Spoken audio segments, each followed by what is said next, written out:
दोस्तों, 1000 साल पहले भारत आर्थिक और सांस्कृतिक कैसी थी? तो वीडियो शुरू करने से पहले चैनल को सब्सक्राइब करें और बेल आइकन को दबाकर रखें। हर अपडेट पर नजर चलिए, वीडियो शुरू करते हैं। दोस्तों, 1000 साल पहले भारत आर्थिक और सांस्कृतिक रूप से समृद्ध था। दिल्ली को केंद्र के रूप में यह भारत को चीन, यूरोप, रूस और मध्य एशिया से जोड़ता था। उस समय भारत को सोने की चिड़िया भी कहा जाता था। विस्तार, अर्थव्यवस्था। उस समय भारत की अर्थव्यवस्था मजबूत थी, खासकर दिल्ली क्षेत्र में। यह क्षेत्र उपजाऊ भूमि वाला था और व्यापार का केंद्र भी था। सांस्कृतिक प्रभाव। भारत सांस्कृतिक रूप से भी समृद्ध था। इस समय के दौरान विभिन्न धर्मों और संस्कृतियों का विकास हुआ। सामाजिक संरचना। समाज में विभिन्न वर्ग और जातियां मौजूद थी, लेकिन उनमें से कुछ अधिक प्रभावशाली थे। राज्यों का उदय।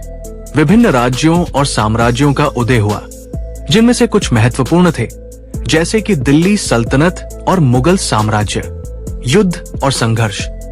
इस समय के दौरान कई युद्ध और संघर्ष हुए, जिनमें विभिन्न शासकों और राज्यों के बीच संघर्ष शामिल थे। निष्कर्ष।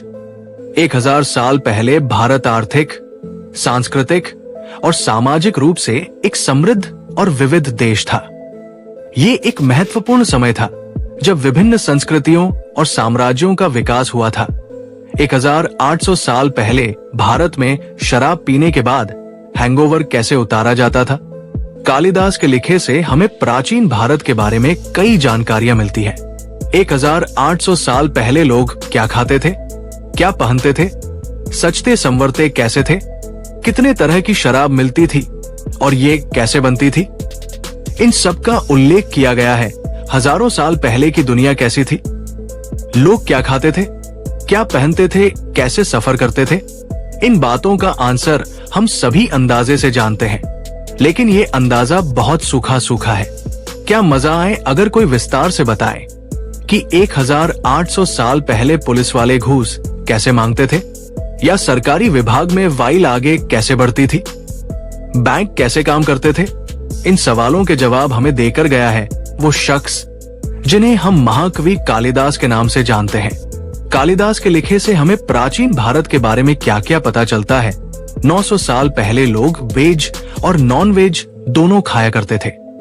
नॉन वेज में कुछ ऐसी चीजें खाते थे जो शायद आज के हिसाब से अटपटी लगे, हालांकि तमाम जगहों पर अब भी इन्हें खाया जाता है। मानव सभ्यता के विकास के साथ साथ खान पान की आदतें भी विकसित होती गई। खाने की प्लेट से कुछ चीजें गायब हो गई तो कुछ नई चीजों को जगह भी मिली। क्या आपने कभी सोचा है कि सदियों पहले हमारे पूर्वज क्या खाया करते थे?